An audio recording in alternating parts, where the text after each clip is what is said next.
నమస్తే BDD news కు స్వాగతం. నా పేరు తరంగిణి. ముందుగా బులెటిన్ లో హెడ్లైన్స్ చూద్దాం.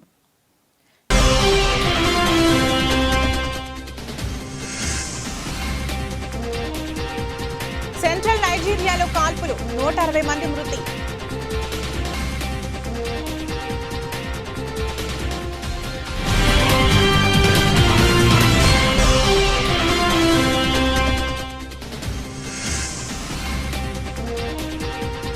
లడఖ్ లో స్వల్ప భూకంపం, కాశ్మీర్లోని కిష్టాఫర్లోనూ ప్రకంపనలు.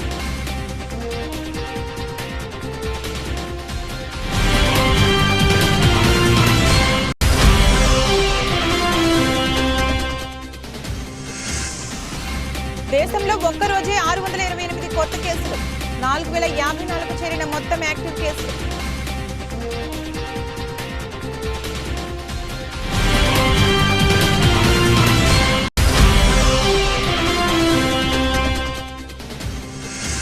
సఫారీ గడ్డపై ఊరిస్తున్న టెస్ట్ సిరీస్. నేటి నుంచి భారత్ దక్షిణాఫ్రికా బాక్సింగ్ డే టెస్ట్.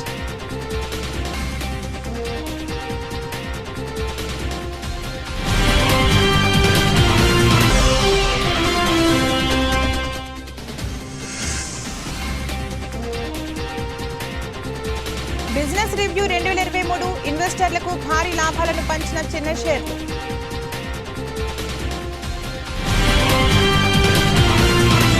సెంట్రల్ నైజీరియాలోని పలు గ్రామాల్లో సాయుధ మూకలు కాల్పులకు తెగబడ్డాయి. దీంతో 160 మంది మరణించగా మరో 300 మందికి పైగా గాయపడ్డారు. బండిట్స్ గా పిలిచే మిలిటరీ గ్యాంగ్లు 20 తెగలకు చెందిన ప్రజలే లక్ష్యంగా గ్రామాలపై కాల్పులకు పాల్పడ్డారు. పెద్ద సంఖ్యలో ఇండ్లను కాల్చివేశారు. ఈ మేరకు స్థానిక ప్రభుత్వం ప్రకటన విడుదల చేసింది. మొదట ఆదివారం సాయంత్రం జరిగిన కాల్పులో 16 మంది మరణించినట్లు వార్తలు వచ్చాయి. అయితే సోమవారం కూడా కాల్పులు కొనసాగడంతో మృతుల సంఖ్య భారీగా పెరిగిందని అధికారులు వెల్లడించారు. గాయపడిన వారిని దవాఖానాలకు తరలించి చికిత్స అందిస్తున్నట్లు చెప్పారు. అయితే మృతుల సంఖ్య మరింత పెరిగే అవకాశం ఉన్నట్లు వెల్లడించారు. కేంద్ర పాలిత ప్రాంతాలైన లడఖ్, జమ్మూ కాశ్మీర్లో భూమి కంపించింది.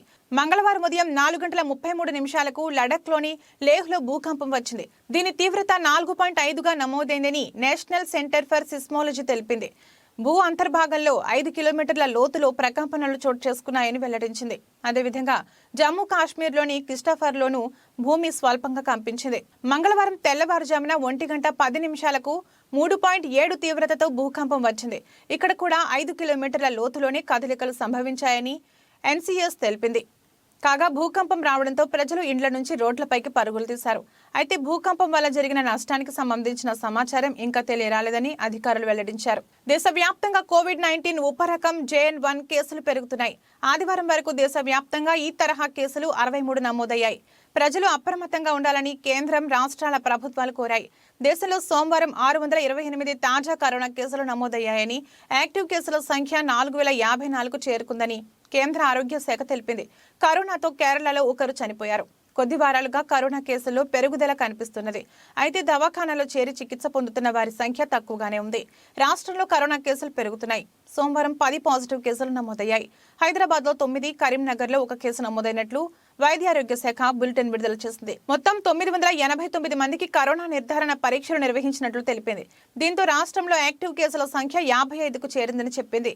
మరో 12 మంది రిపోర్టులు రావాల్సి ఉందని పేర్కొంది. ఆదివారం 8 కేసులు నమోదైనట్లు వివరించింది. భయపడాల్సిన అవసరం లేదని, అప్రమత్తంగా ఉంటే సరిపోతుందని సూచించింది. సమగ్ర శిక్ష ఉద్యోగుల సమస్యలు పరిష్కరించాలని తెలంగాణ సమగ్ర శిక్ష ఉద్యోగుల సంఘం సభ్యులు ఖానాపూర్ ఎమ్మెల్యే వెడ్మ బొజ్జు పటేల్ కు విన్నవించారు. ఆదిలాబాద్ జిల్లా కేంద్రంలో మంగళవారం ఉదయం 9 గంటలకు ఆయనను కలిసి వినతి పత్రం సమర్పించారు. ఉద్యోగులను క్రమబద్ధీకరించాలని కోరారు. సమాన పనికి సమాన వేతనం ఇవ్వాలని అన్నారు. ప్రస్తుతం కనీస వేతనం కల్పించి జీవిత బీమా 50 లక్షలు ఇవ్వాలని కోరారు. కాంగ్రెస్ ప్రభుత్వం ఎన్నికల ముందు ఇచ్చిన హామీని నెరవేర్చాలని అన్నారు. సానుకూలంగా స్పందించిన ఎమ్మెల్యే సమస్యలను సీఎం రేవంత్ రెడ్డి దృష్టికి తీసుకెళ్తానని హామీ ఇచ్చారు. రంగారెడ్డి జిల్లా పరిధిలోని మాదాపూర్ అడిషనల్ డీసీపీ నంద్యాల నరసింహారెడ్డి సోమవారం సమావేశం ఏర్పాటు చేశారు. పర్మిషన్ లో ప్లేస్ ప్రీవియస్ గా ఈవెంట్ చేసిన హిస్టరీని పరిశీలించి ఎక్సైజ్ పర్మిషన్, స్థల అనుమతి ఉంటేనే పర్మిషన్ ఇవ్వడం జరుగుతుందన్నారు. ఆన్లైన్ లో అప్లికేషన్స్ అందుబాటులో ఉంచామన్నారు. సన్బోర్న్ ఈవెంట్ పేరున పర్మిషన్ అప్లై చేసిన వారికి పర్మిషన్ రాకపోవడంతో ముందే బుక్ మై షోలో టికెట్స్ అమ్మడం జరిగిందన్నారు. వారిపైన మాదాపూర్ పిఎస్ లో కేసు నమోదు చేశామన్నారు. ఎలా అప్లై చేసుకోవాలి అనే విధానాన్ని అందరికి వివరించాము. మీ ద్వారా కొందరు ముఖ్యంగా సన్బర్న్ వాళ్ళు ఈవెంట్ అప్లై చేసుకోకుండానే బుక్ మై షో ద్వారా వాళ్ళు టికెట్లు అమ్ముతున్నారు. సుమన్ సన్బర్గ్ అతని మీద కేసు రిజిస్టర్ చేశాము. బుక్ మై షో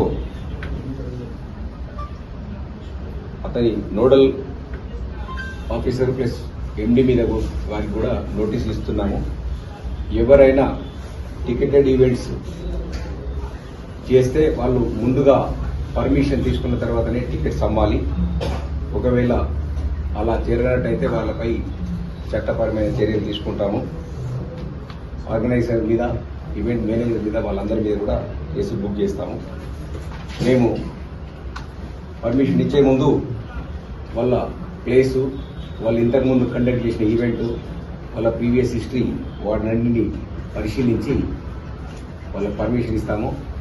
మీ ద్వారా ఈవెంట్ ఆర్గనైజర్కి విజ్ఞప్తి చేయడం అనేది పోలీస్ ద్వారా పర్మిషన్ ఉంటేనే వాళ్ళు టికెట్లు అమ్మాలి. పోలీస్ ద్వారా పర్మిషన్ ఉంటేనే ఆర్గనైజ్ చేయాలి. అదర్వైజ్ వాళ్ళు చేయడానికి వీల్లేదు. చేస్తే చట్టం. మన సూపర్ 6 దెబ్బకి జగన్ కి దిమ్మ తిరిగింది. మనం చెప్పినట్టే మహిళలకు ఆర్టీసీలో ఉచిత ప్రయాణ సౌకర్యం కల్పిస్తాడంట. 5 ఏళ్లు ఇష్టం వచ్చినట్లు ఛార్జీలు పెంచేసి ఇప్పుడు ఉచితంగా ఇస్తాడంట. నిన్నెవరు నమ్ముతారయ్యా అని చంద్రబాబు ఎద్దేవా చేశారు. ఇప్పుడే అన్నాడు, మీరు చూశారు.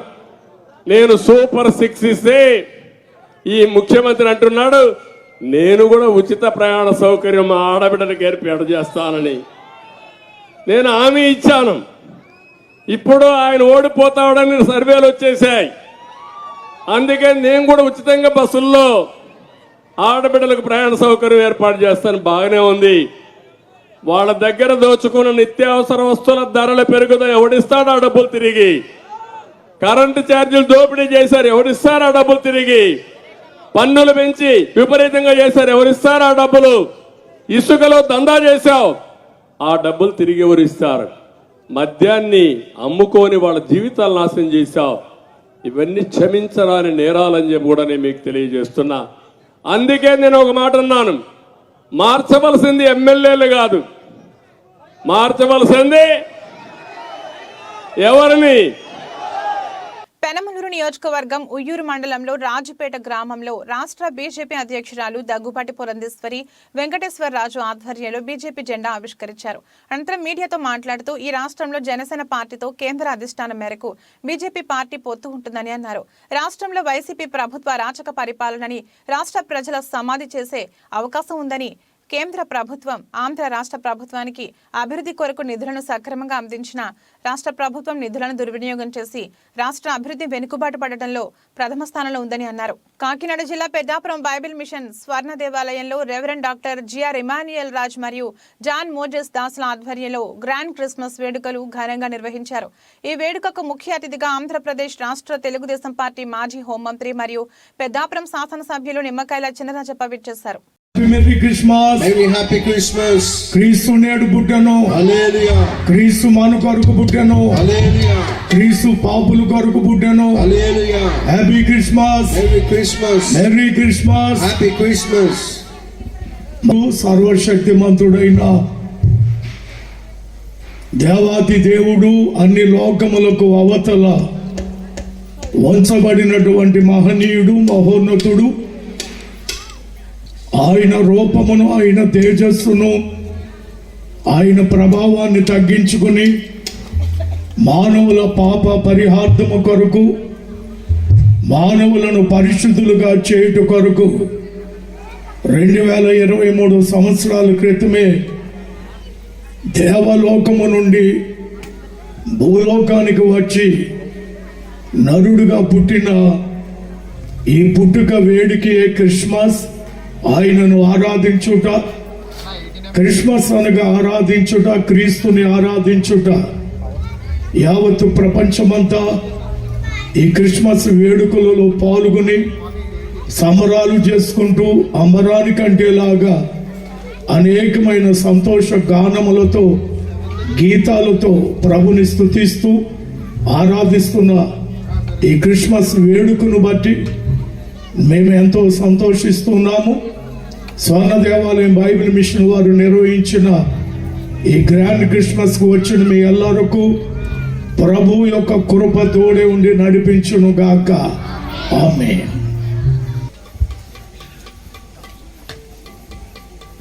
త్రగానముపై దివ్య స్థలములో దేవమారు గానము ముదేశ స్థలములో దేవలోక పావనులను దీన నరులను బ్రోమా చూడ దివి క్రిస్మస్ బ్రోమా చూడ దివి క్రిస్మస్ అంబకించినట్టి వయసులో ఈ దినముగ సఫలమాయ ఈ దినమున కాకినాడ రూరల్ మండలం చీడిగ గ్రామం జనసేన గ్రామ కమిటీ అధ్యక్షులు మహేష్ ఆధ్వర్యంలో నిర్వహించిన కార్యక్రమంలో జనసేన పిఎస్సి సభ్యులు రూరల్ ఇన్ఛార్జ్ పంతం నానాజీ పాల్గొన్నారు. చీడిగ మెయిన్ రోడ్ అంబేద్కర్ విగ్రహం వద్ద పునఃనిర్మాణం చేసుకుంటున్న గణపతి ఆలయం నిర్మాణ పనులను నానాజీ పరిశీలించారు. ఆలయ నిర్మాణానికి జనసేన నాయకులు పోనగంటి మహేష్ కుమార్ 50,000, నగుబత్తుల రాంబాబు 75,000, మేక వీరబాబు 10,000, తలాటం సాయిబాబు 10,000 ఇచ్చిన విరాళాల్ని నానాజీ చేతుల మీదుగా ఆలయ కమిటీ సభ్యులకు అందజేశారు. ఈ రాష్ట్రంలో 83లో ఎన్టీ రామారావు అప్పటి నుంచి ఇప్పటి దాకా కూడా చూసుకుంటూ వస్తే అంత ప్రపంచమైనటువంటి మీటింగు, అంత పెద్ద మీటింగు, అంత ఉత్సాహమైన మీటింగు, అన్ని గంటలు 8 గంటలు 9 గంటల పాటు ఆ ప్రజలు వెయిట్ చేయడం అన్నది ఎప్పుడు కూడా అది ఒక మార్పుకు సంకేతం. పెద్ద ఎత్తున రాష్ట్రంలో మార్పు కావాలన్నటువంటి ఒక సంకేతం అయితే పూర్తిగా చిత్తూరు దగ్గర నుంచి శ్రీకాకుళం దాకా కనపడుతూ ఉంది. మార్పు ఖాయం. అధికారంలోకి రావడం దేశం యొక్క ఉమ్మడి ప్రభుత్వం అధికారంలోకి రావడం అన్నది ఖాయం అయిపోయింది. ఇకపోతే అంతసేపు మీరు అధికారాల గురించి మాట్లాడుకుంటారు, అసలు మా ప్రజల గురించి ఎవరు పట్టించుకుంటున్నారని చెప్పి చాలామంది ప్రజలు అడుగుతూ ఉన్నారు. ఈ మధ్య వీళ్ళు ఇచ్చిన తర్వాత నిత్యం వీళ్ళు చేసే అదోపాల గురించి వాళ్ళకి ఖండించడానికే సరిపోతూ ఉంది. మేము ఇవాళ చెప్తా ఉన్నాం, పవన్ కళ్యాణ్ గారు అయితేనేటి, చంద్రబాబు గారు అయితేనేటి చాలా స్పష్టంగా చెప్పారు, మాది అభివృద్ధి ఒకటే కాదు సంక్షేమం కూడా చూసేటటువంటి ప్రభుత్వం. చాలా చెత్త ప్రచారం చేస్తా ఉన్నారు వైసీపీ వాళ్ళు. సంక్షేమ పథకాలు తీసేస్తారట, సంక్షేమం ఉండదట, ఒక అభివృద్ధి ఒకటే చేస్తారట. పిచ్చి సన్నాసారా. గతంలో తెలుగుదేశం పరిపాలించింది, చాలా సంక్షేమ పథకాలు ఇచ్చింది, చాలా అభివృద్ధి పథకాలు కూడా చేసింది తెలుగుదేశం ప్రభుత్వం. కాబట్టి మీ సన్నాసులందరికీ ఒకటే మళ్ళా చెప్తా ఉన్నాను నేను, సంక్షేమం ఒక కన్ను అయితే అభివృద్ధి ఒక కన్ను జనసేన పార్టీ అలాగే తెలుగుదేశం పార్టీలకి. కాబట్టి ప్రజలు ఆ విషయంలో బట్టి ఎట్టి బస్సులు ఏ బెంగా పెట్టుకోవద్దు. ఇక మన లోకల్ రాజకీయాలకు వస్తే మనం ఇక్కడ చూస్తారని ఉన్నాం, అసలు ఏ రకమైన రాజకీయం జరుగుతుందన్నది మనకు అర్థం కావట్లేదు. నిత్యం ఎలక్షన్ జరిగిన దగ్గర నుంచి ఈవేళ తిరిగి ఎలక్షన్ వచ్చేదాకా కార్యకర్తలను వేధించడం, నాయకులను వేధించడం, అట్టిపళ్ళు అమ్ముకునేవాడి దగ్గర నుంచి ఎక్కడో పెద్ద బిల్డర్ దగ్గర నుంచి ప్రతి ఒక్కరిని అసలు అట్టిపళ్ళు అమ్ముకునేవాడు, రోడ్డు పక్కన అట్టిపళ్ళు అమ్ముకునేవాడు ఏ పార్టీ అయితే నీకు ఎందుకు? ఆ అట్టిపళ్ళు అమ్ముకున్న వాడిని తీసుకుని ఇబ్బంది పెట్టి పరిస్థితి నీకు ఎందుకు వచ్చింది? ఇటువంటి చెత్త పరిస్థితులు చేయబట్టే చంద్రశేఖర్ రెడ్డి అయినా అవ్వచ్చు, కన్నబాబు అన్న అవ్వచ్చు, ఈ ఒక శని కింద ఆఫరించినటువంటి వీళ్ళిద్దరినీ కూడా ఈ జిల్లా నుంచి ఇక్కడి నుంచి ఖచ్చితంగా తరిమి కొట్టాలి. ఇవాళ చీడిలో చెప్తా ఉన్నాను, ఖచ్చితంగా ఎన్నికల సమయంలో కాంగ్రెస్ పార్టీ గెలుపుకు మద్దతు ఇచ్చి ఖమ్మం అసెంబ్లీ నియోజకవర్గంలో తుమ్మల గెలుపుకి కృషి చేసిన సిపిఐ-ఎంఎల్ ప్రజాపంథ రాష్ట్ర కార్యదర్శి పోటు రంగారావు ప్రజాపంథ నాయకులకు కృతజ్ఞత తెలుపుతూ ఉదయం ఖమ్మం పట్టణం బైపాస్ రోడ్లోని సిపిఐ-ఎంఎల్ ప్రజాపంథ కార్యాలయానికి వచ్చి ఈ కార్యక్రమంలో సాధు రమేష్ రెడ్డి, అశ్రీఫ్ గుప్తా, వెంకటేశ్వర్లు, చావా నారాయణరావు, బోయినపల్లి లక్ష్మణ్, పొట్ల వీరేంద్ర, జంగం భాస్కర్, కూల్ హోం ప్రసాద్, శెట్టి రంగారావు, బోడా శ్రావణ్, ఎంఎల్ పార్టీ నాయకులు ఇల్లందు మాజీ ఎమ్మెల్యే గుమ్మడి నరసయ్య, జిల్లా కార్యదర్శి బోకినపల్లి వెంకటేశ్వరరావు, రాయల చంద్రశేఖర్, గుర్రం అచ్చయ్య, జి రామయ్య, పి ఝాన్సీ, ఆవుల మంగతాయి, అశోక్ పాల్గొన్నారు.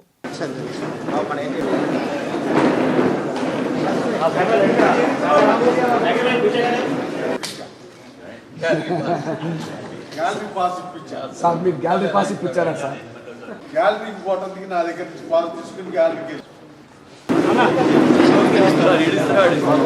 అక్కడ అన్నారు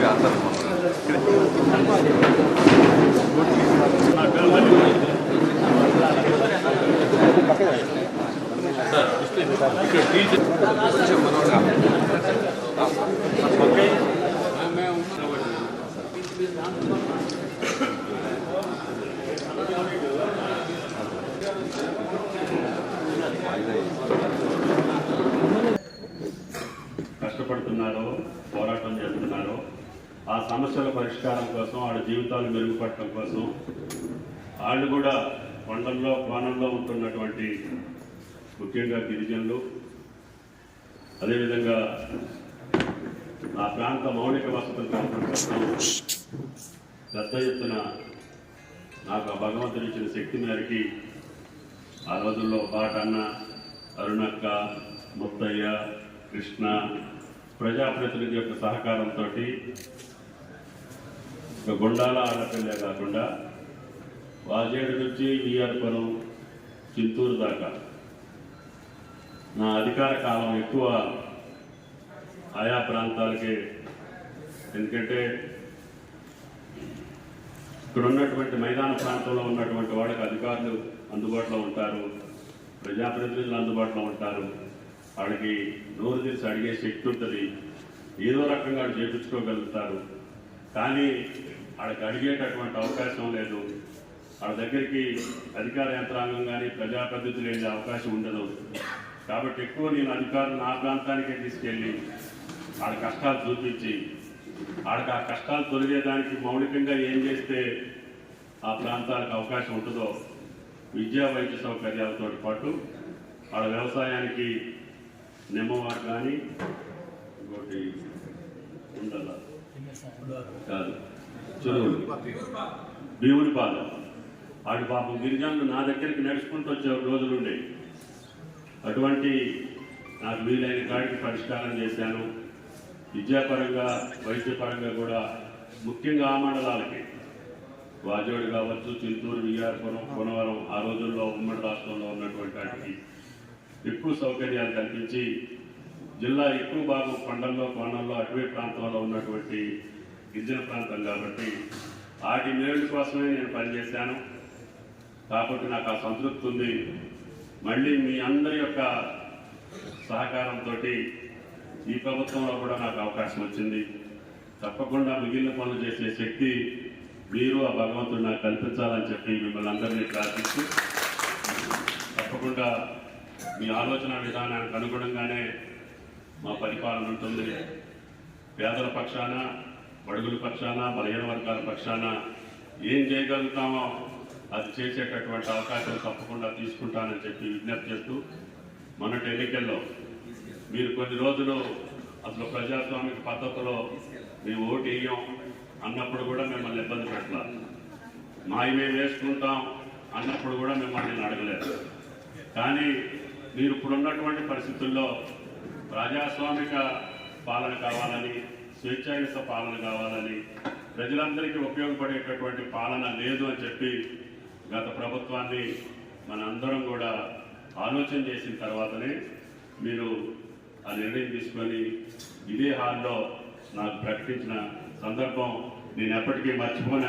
మెదక్ జిల్లా నర్సాపూర్ పట్టణంలో మాజీ ప్రధానమంత్రి భారతరత్న అటల్ బిహారీ వాజ్పేయి జయంతి ఉత్సవాలు. ఈ సందర్భంగా బీజేపీ రాష్ట్ర కార్యవర్గ సభ్యులు నర్సాపూర్ మున్సిపల్ చైర్మన్ మురళీధర్ యాదవ్ వారికి ఘనంగా నివాళులర్పించడం జరిగింది. ఈ కార్యక్రమంలో బీజేపీ రాష్ట్ర కౌన్సిల్ మెంబర్ నర్సాపూర్ కౌన్సిలర్ గోడ రాజేందర్, కౌన్సిలర్ భూజేష్ యాదవ్, జిల్లా ప్రధాన కార్యదర్శి కౌన్సిలర్ సురేష్ తదితరులు పాల్గొన్నారు. స్వర్గీయ అటల్ బిహారీ వాజ్పేయి గారి 99వ జయంతిని పురస్కరించుకొని ప్రజలకు సుపరిపాలన అందించాలనే లక్ష్యంతోనే ఇవాళ దేశమంతటా కూడా వాజ్పేయి గారి జయంత్యోత్సవాలు జరుపుకుంటారు. మహనీయుడు, నిస్వార్థపరుడు, సుపరిపాలన లక్ష్యంతో పనిచేసిన నాయకుడు, ఒక కమిట్మెంట్ ఉన్న నాయకుడిగా దేశ సేవలో పాల్గొన్న వాజ్పేయి గారి జయంతిని దేశవ్యాప్తంగా, ప్రపంచవ్యాప్తంగా జరుపుకోవడం చాలా సంతోషం. దాంట్లో భాగంగానే నర్సాపూర్ నియోజకవర్గంలో జరుపుకుంటున్నాం. ఇవాళ ఈ రాష్ట్రాన్ని, దేశాన్ని దశాబ్దాల పాటు పరిపాలించి ఎన్నో రకాలుగా ఇబ్బందులు చేసిన ఈ రాష్ట్రానికి నిజమైన స్వతంత్రం రావాలంటే అటల్ బిహారీ వాజ్పేయి గారు కలలుగన్న దేశంగా సుపరిపాలన దేశంగా ఉండాలంటే ఇలా దానికి ధీటుగా దానికి సరైన నాయకత్వంలో మన నరేంద్ర మోడీ గారు ఈ దేశ పరిపాలన అందిస్తున్నారు.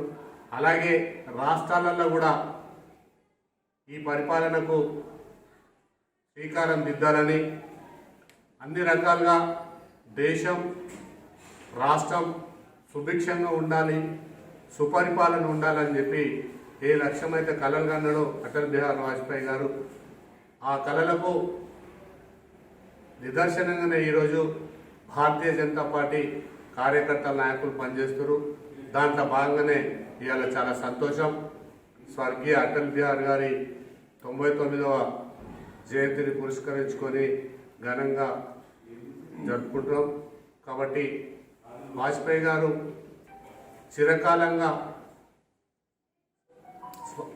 చిరకాల వాంఛను నిజం చేసే విధంగా ఇవాళ దేశం ముందుకు పోతుంది, రాష్ట్రం కూడా ముందుకు పోవాలని, ఆయన కలలు కన్న కళలన్నీ కూడా నిజం చేయాలని అందరం పనిచేద్దామని ఈ సందర్భంగా తెలియజేసుకుంటాం.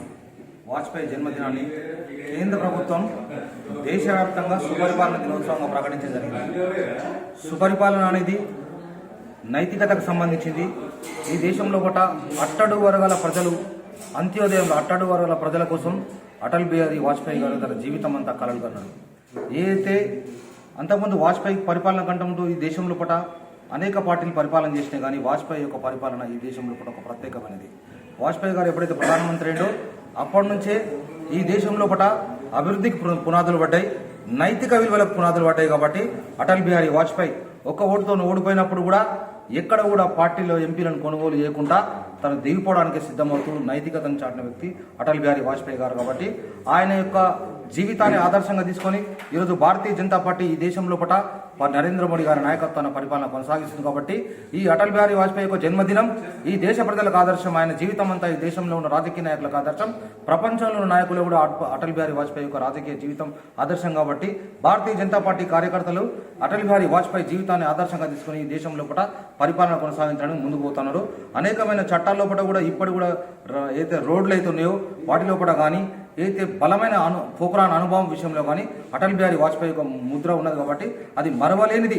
అటల్ బిహారీ వాజ్పేయి యొక్క ప్రధానమంత్రి యొక్క పరిపాలన అనేది ఈ దేశ రాజకీయ చరిత్రలో మరవలేనిది. కాబట్టి మనం ఆ దిశగా అడుగులని చెప్పి భారతీయ జనతా పార్టీ కార్యకర్తలుగా ఆ విధంగా ముందుకు సాగాలని కోరుతాము. ఈ ఏడాది జరిగిన భారీ మార్కెట్ ర్యాలీలో ఇన్వెస్టర్లకు చిన్న షేర్లే గొప్ప రాబడులను పంచాయి. ఈ ఏడాది ప్రారంభం నుంచి డిసెంబర్ 22 వరకు BSE small cap index 45.2% rally జరపగా మిడ్ క్యాప్ ఇండెక్స్ 41.74% జంప్ చేసింది. ఇదే సమయంలో బీఎస్ఈ ప్రధాన సూచి సెన్సెక్స్ 16.87% పెరిగింది.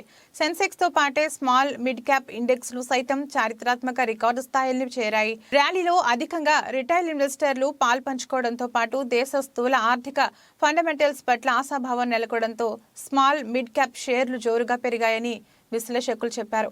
Mid cap small cap funds లోకి భారీగా సిప్ పెట్టుబడులు రావడం కూడా ర్యాలీకి కారణమన్నారు.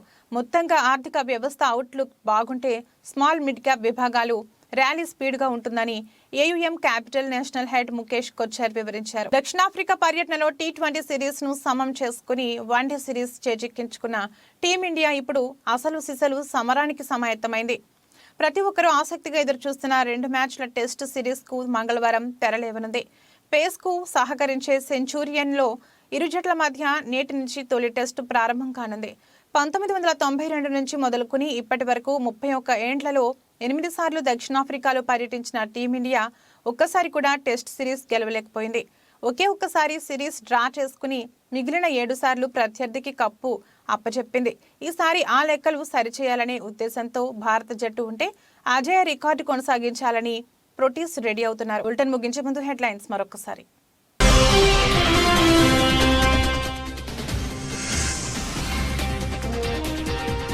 సెంట్రల్ నైజీరియాలో కాల్పులు, 160 మంది మృతి.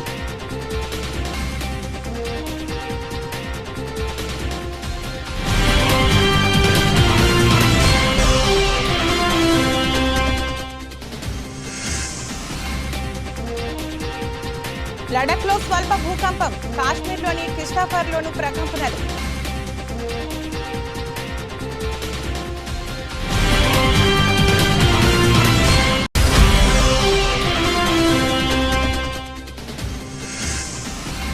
దేశంలో ఒక్కరోజే 628 కొత్త కేసులు, 4054 చేరిన మొత్తం యాక్టివ్ కేసులు.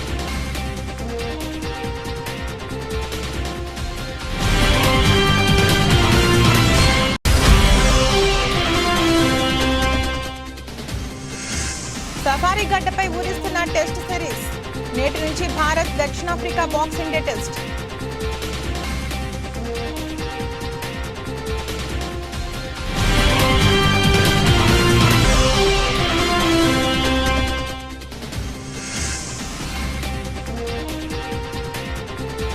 బిజినెస్ రివ్యూ 2023 ఇన్వెస్టర్లకు భారీ లాభాలను పంచిన చిన్న షేర్లు.